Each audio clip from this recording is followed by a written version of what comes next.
Анкарада 13 сағат исәмсіз мұқтыран таңшар бүгін 2025 жылының 24 июль отна кешен пәнішәмбәкін.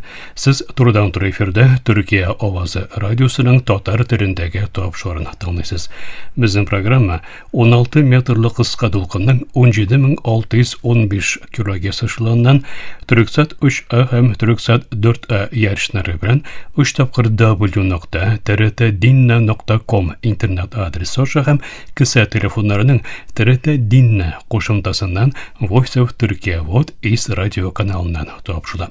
Тапшыбыздың бүгінгі чаралышында сыңғы хабарлардан соң Түркияның тышқы саясаты программасын һәм татарларның Түркияға мөхаҗирлеге язмасын тәкъдим итәрбез.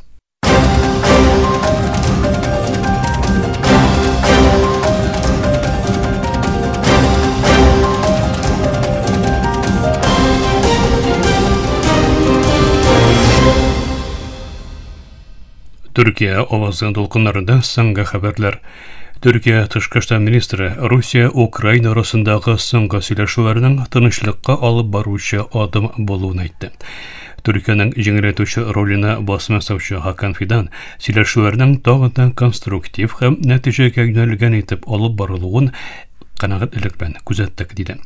Түркия Җумһурияте тышкы эшләр министры Хакан Фидан шәшәмбе көнне ясаган белдерүдә Истанбулда Русия һәм Украина арасында уздырылган соңгы сөйләшүләрнең сугышны бетерү юлында тагын бер адым булуын белдереп, һәр яңа казаныш тарафларны тынычлыкка тагын бер адымга якынайта дип әйтте.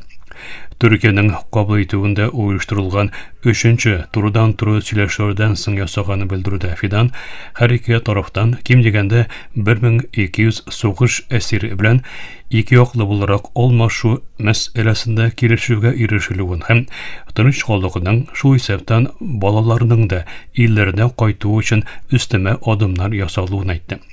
Сөйләшүләрнең тагын да конструктив һәм нәтиҗәгә юнәлгән рәвештә алга баруын канәгать элек белән күзәттек дип әйтүче Фидан Түркиянең җиңеләйтүче ролена басмасыды. Фидан утны туктату мәсьәләсендә техник сөйләшүләрне активлаштыру һәм позицияләрен якынайту өчен ясала алыначак адымнарны кузгатуларын һәм сиясәт, гуманитар һәм хәрби мәсьәләләрдә эш төркемнәрен булдыру фикере өстендә эшләү карарына килүләрен билгеләп узды. Тарафларның шешелеш юлында уртак ихтияр көчен төзүгә тагын бер кирпич өстәлде дип әйтүче Фидан сөйләшүләр сабырлык белән алып барылуы зарур барыш процесс. Һәр яңа казаныш тарафларны тынычлыкка тагын бер адымга якынайта диде. Украина вәкиллеге башлыгы Рөстәм Өмәров Киевның август ахырына кадәр ил башы дәрәҗәсендә җыелыш үткәрелүен тәкъдим итүен һәм Түркиянең җиңеләйтүче роле өчен рәхмәт белдерүен әйтте. Украинаның bundan тыш ал шартсыз утны туктатуга әзер булуын белдерде. Русия ягында исә сөйләшүче Владимир Мединский әсир белән алмашуны раслап яраланучыларның эвакуациясы белән гаскәри мәйетләренең кайтарылуы өчен кыска вакытлы отны туктатуларны тәкъдим итте. Мединский Мәскәүнең Украина балаларының кайтарылуы өчен исемлекне тикшерүен һәм 4нче тур сөйләшүләргә ачык булуын белдерде. Түркиянең Искешәр вилаятында чыккан янгынны сөндерү чаралары вакытында 10 урман эшчесе шәһид булды. Искешәрнең Сәйд Гази районында чыккан янгынны сөндерү чараларын үткәргән 10 урман каһарманы шәһид булды. Хастаханада дәвалануы дәвам иткән 7 яраланучыдан 6сының хәле яхшы, бер яраланучы исә реанимациядә. Авыл һәм урман хуҗалыгы министры Ибраһим Юмаклы Анкара янгын идарә үзәгендә урман янгыннары белән бәйле буларак матбугат очрашуын оештырды. Бүген Төркиядә 9 зур янгынның чыгуын белдерүче Юмаклы мондан тыш 11 зур янгын белән Рәттән тыш эсселек һәм үзгәрүче җил белән көрәш алып барылган чакта бу янгыннарга каршы бөтен көчләр һәм мөмкинлекләр белән каршы торуларын әйтте. Шушы янгыннардан 4сендә проблема булмауын билгеләп узды министр.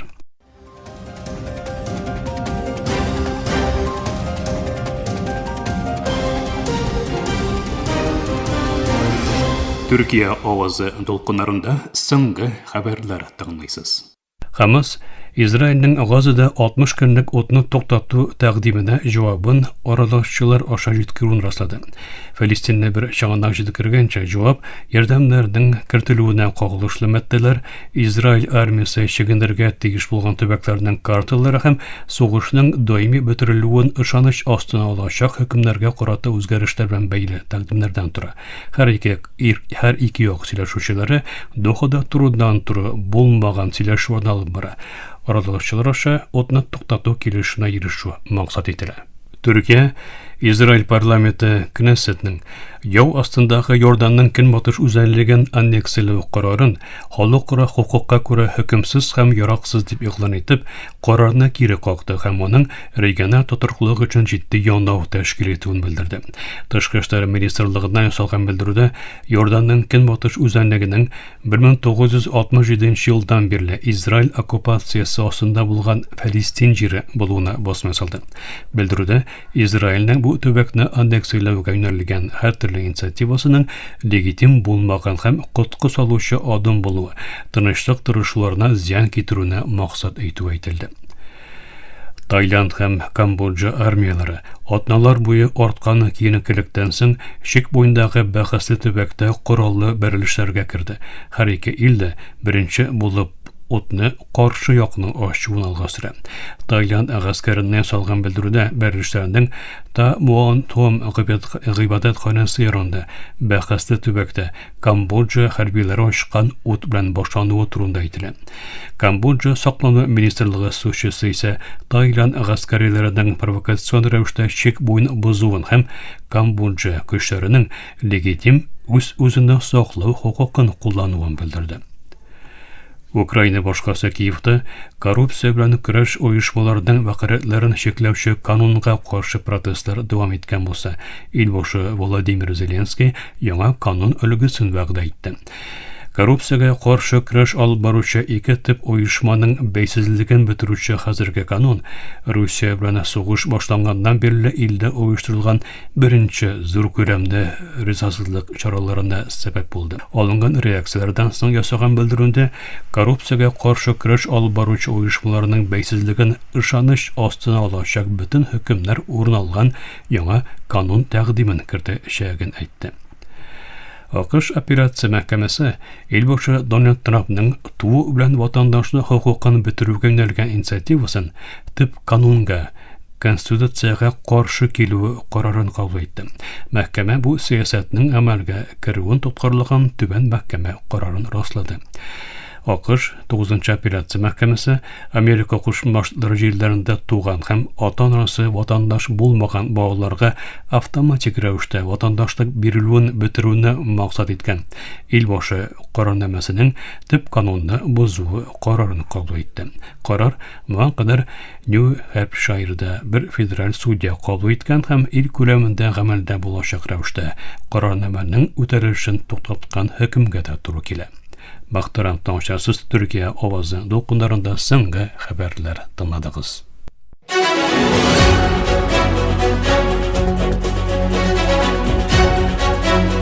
Төркиянең тышкы сәясәте.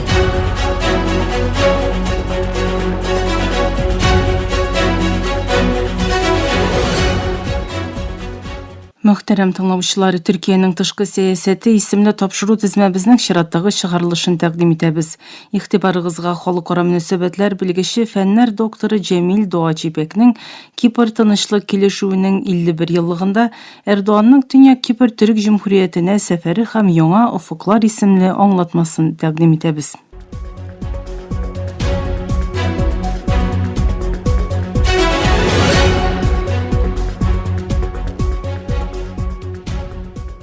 Türkiye ilbaşı Recep Tayyip Erdoğan Kipr Tыныçlık Hareketi'nin 51 yıllığı ayından 20 iyul Tыныçlık hem Beysizlik beyremi kutlavlarında katnaşır için Dünya Kipr Türk Cumhuriyeti'ne məğnəli sefer yasadı. Lefkosiyada yıştırılgan tantanalarda çıkış yasagan Erdoğan 51 yıllık yazılgan tarihi dostanның әһәмиятен ассызыклады. Dünya Kipr Türk Cumhuriyeti'ne güçlü yardım yollamasını yasadı. Төркия белән Төньяк Кипр Төрек Җумһуриятенең иңне иңгә куеп көрәшүен хәтерләткән илбашы халыкара җәмгыятькә дә чакыру ясап, Кипр төрекләренә карата кулланылучы хаксыз изоляцияләрнең азагына якынлашуын сорады. 1974 елның 15 июлендә Греция хуплавындагы түнтәрелешчеләрнең Кипрны Грецияга кушу хыялын чынга ашыру өчен керешкән канлы эшенә каршы Төркия гарантлык хокукын кулланып, 20 июль иртәсендә катышу башлатты. Бу катышу ярдәмендә аяусыз күпләп үтерүләр туктатылды. Илбашы Эрдоан да чыгышында тынычлык хәрәкәтенең легаллегенә басым ясап, Кипрлы төрек халкына караган систематик хокук бозулар һәм һөҗүмнәр каршында гарантлык җаваплылыклары кысаларында ясалган легаль һәм мәҗбүри адым булуын ачыклады. Эрдоан Кипрлы төрек халкының бар булу көрәшендә җанын биргән газиз шәһитләрне рәхмәт хисләре белән искә алды. 1974 елның 20 июль иртәсендә Төркия армиясының утрауга баруы белән Кипрлы төрекләрнең ялгыз булмавын бар дөньяга күрсәтүен хәтерләтте. 51 ел элек бүген данлы Төркия армиясе батырлар һәм Кипрлы кардәшләребез белән бергә утрауны Грецияга кушу хыялын шилпәрәмә китерде. Кипрга тынычлык һәм хозур килде. Кипр тынычлык хәрәкәтендә Төркия гаскәриләренең утрауга аяк басуы белән Кипрлы төрекләрнең ялгыз булмавын бар дөнья күрде дигән Эрдоанның сүзләре хәрәкәт белән утрауда урнашкан тынычлыкны һәм Төркиянең тәвәккәллеген көчле рәвештә чагылдырды. Илбашы бу уңайдан ул вакыттагы премьер-министр Булент Эҗәвиттән алып премьер-министр урынбасары Нәҗметдин Эрбаканга, Кипр дәгъвасына гомерен багышлаган лидерлар Рауф Денкташ һәм Альпарслан Түркешкә кадәр хәрәкәтнең уңышка ирешүенә өлеш керткән дәүләт эшлеклеләрен дә искә алды. Бу Кипр җиңүенең нәселләр буе онытылмаячак милли хәтер булуын тагын бер тапкыр күрсәтте. Сәфәр кысаларындагы иң критик юлламалардан берсе дә Илбашы Эрдоанның дөньяга ясаган чакыруы булды. Левкосиядагы фәннәр докторы Фазыл Күчүк исемен йөртүче бульварда оештырылган 20 июль парадында чыгыш ясаган Эрдоан Кипр мәсьәләсенең шишелешсез калуындагы иң зур пайның грек тарафының килешүче тотыш күрсәтмәвен белдереп, яңа планның кытылгысыз булуын җиткерде. Кипрлы төрекләр тагын 60 ел югалта алмый дигән илбашы ярты гасыр дәвам иткән нәтиҗәсез сөйләшүләрдән соң федерациягә таянган шишелеш моделенең инде мөмкин булмавын ассызыклады. Төркия һәм Төньяк Кипр Төрек Җумһуриятенең моннан соң ике мөстәкыйль дәүләт нигезендә шишелеш визионын үзләштерүен хәтерләткән Эрдоан, ике дәүләтле шишелеш яклы без, халыкара җәмәгатьчелек Төньяк Кипр Төрек Җумһуриятен танырга тиеш диде. Эрдоанның чакыруы еллар буе изоляция һәм эмбарголар белән очрашкан Төньяк Кипр Төрек Җумһуриятенең дөньяга ачылуына караган көчле дипломатик адым булды. Халыкара җәмәгатьчелек Төньяк Кипр Төрек Җумһуриятен танырга тиеш. Дипломатик, сәяси, икътисади мөнәсәбәтләрне кыска вакытта кыруы зарур. Сәясәтнең турыдан рейсларның башлауы кирәк дигән Эрдоан, Кипрлы төрек халкы дучар калган хаксызлыкларның бетүе зарурлыгын ассызыклады.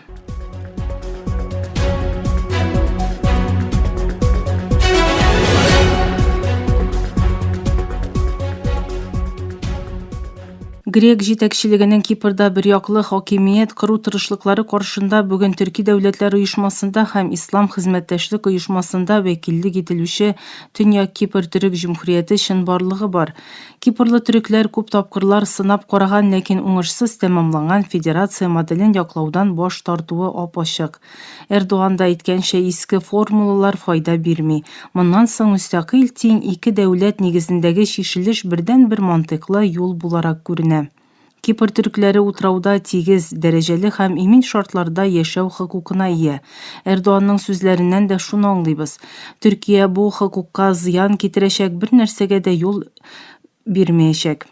Эрдоанның Төньяк Кипр Төрек Җумһуриятен Көнчыгыш Урта диңгездә якты йолдыз ясадык дигән сүзләре кертелгән инвестициялар гына түгел, шул ук вакытта Кипрлы төрекләр халыкара өлкәдәге урынын алуы өчен куелган тырышлыкны күрсәтә. Бу сәфәрдә ясалган юлламалар да шуны күрсәтте. Төркия һәм Төньяк Кипр Төрек Җумһурияте иңне иңгә куеп һәм тарихи мирасларны саклап, һәм дә киләчәккә таба көчле адымнар ясарга дәвам итәчәк. 51 ел элек тынычлык хәрәкәте белән нигезләре салынган ай йолдыз бер юлда без рухы бүген дә яши бирә. Кипрлы түркләр Төркия Җумһуриятенең какшамас ярдәме белән киләчәккә өмет белән карый.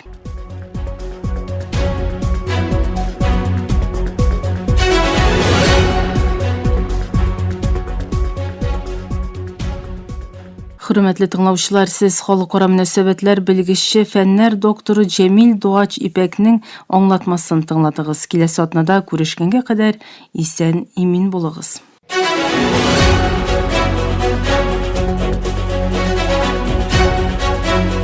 Төркиянең тышкы сәясәте.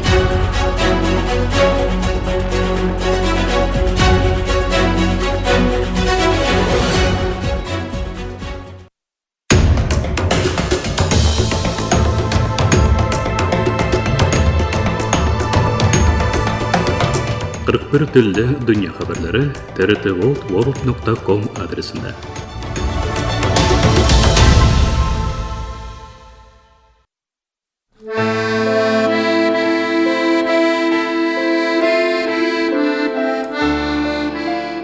Tatarlarning Türkiye'ge muhacirligi.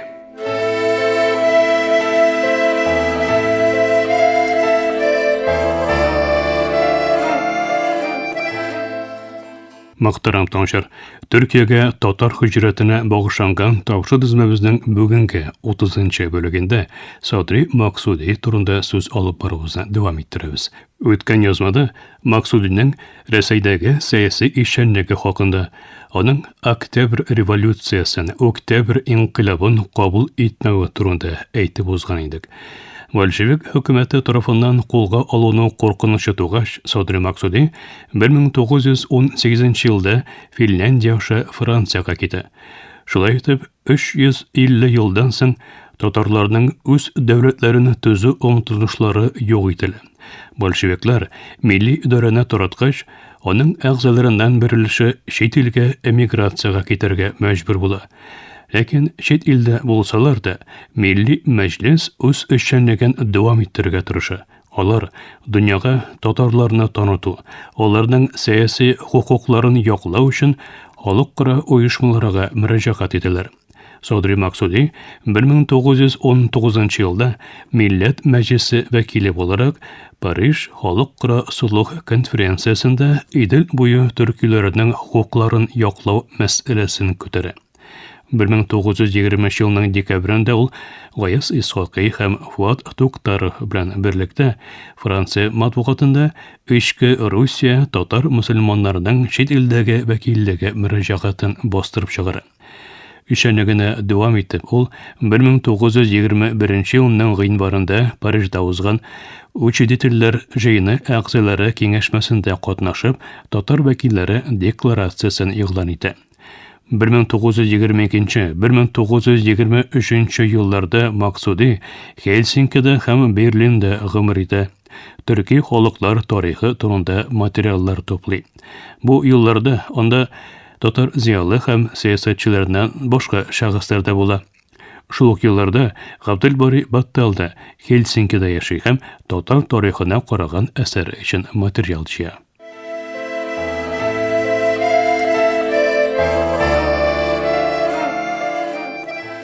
Sadri Maksudi 1925 yılda Türkiye'nin Mağarif Ministri Hamdullah Söbhi Tanrı Över'den şakırı bilen Türkiye'ye köşüp giderge karar verdi. Maksudi'nin Reseyde başlangan siyasi aktif işenligi Bolşevik inqilabından soң bete dip aytib ozgan edik. Lekin Türkiye'ye köçkəç ol yangadan aktif rəvişdə siyasi turmuşqa atıla dip aytırga mümkün.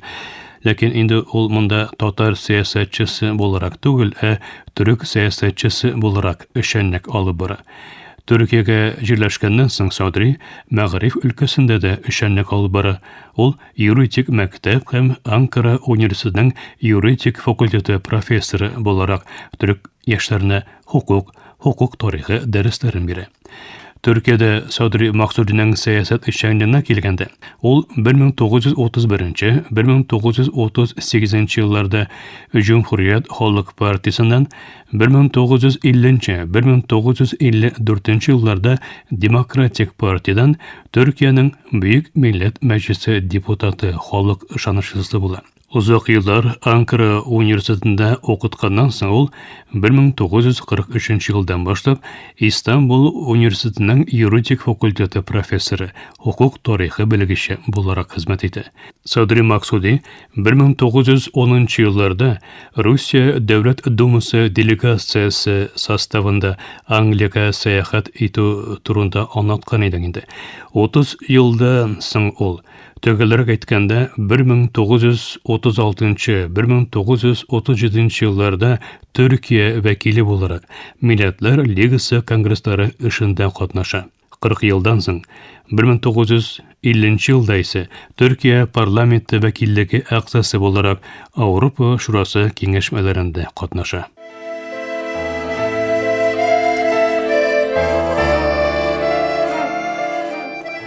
Садри Максуди Төркиягә күчкәч, 1912 елда Юсуф Акчура һәм түрк зиялылары тарафыннан оештырылган Төрк учагы җәмгыятендә дә актив катнаша башлый. Ул түрк телен өйрәнү һәм түрк тарихын өйрәнү җәмгыятларын булдыруда зур роль уйный.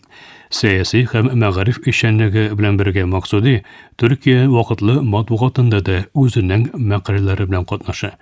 Аның язмалары Түрк йорты, Милләт, Тасвир, Җумһурият газет-журналларында басылып чыга. Төркиядә Садри Максудиның фән өлкәсендә бай мирас калдырган дәвре дип әйтергә мөмкин. Чөнки аның Рәсәй чоры белән бәйле фәнни хезмәтләре юк диярлек. Хезмәтләрнең күбесе Төркия чоры белән бәйле. Максудиның төп фәнни эшчәнлеге хукук теориясе һәм тарихы өлкәсенә карый. Күп санлы монографияләре шушы проблематиканы күтәрә. 1955 елда сәясәттән читләшкәч Максуди җәмгыятьнең социаль, сәяси һәм рухи үсешендә милли үзаңның әйдәүче көч булуын раслаган.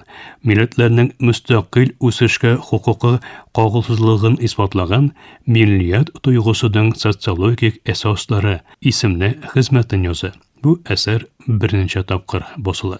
Рәсәйдә һәм Төркиядә узак еллар сәясәт, фән һәм мәгариф өлкәсендә улуг хезмәтләр башкарган Максуди 1957 елның 20 февралендә Истанбул шәһәрендә дөнья куя. Аның хукук тарихы, Төркия хукук, милләтчелек белән бәйле әсәрләре бүгенге көндә дә Төркиядә актуаль әсәрләр дип әйтергә мөмкин. Мөхтәрәм тыңлаучылар, фәннәр докторы Ильяс Мифтахов әзерләгән тапшыру тезмәбезнең киләсе чаралышында очрашу өмете белән исән имин булыгыз.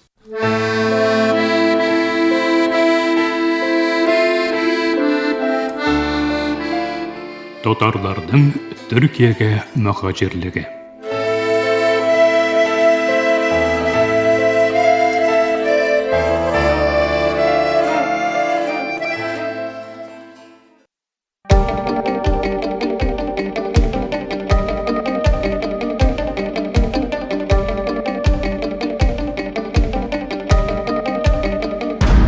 Төркия авазы радиосы һәр вакыттагыча яныгызда.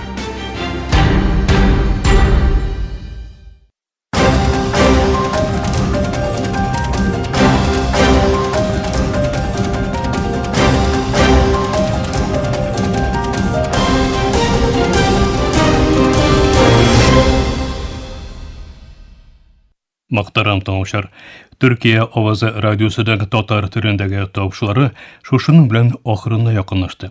Безнең программа һәр көн Төркия һәм Казан вакыты белән көндезге сәгать 1дә 16 метрлы кыска толкынның 17615 кГц эшлегеннән Төрксат 3А һәм Төрксат 4А ярышны белән 3 тапкыр www.trt-dinna.com интернет адресы аша һәм кесе телефоннарының TRT Dinna тыңла кушымтасыннан Voice of Turkey Вот East радио каналынан тапшыла.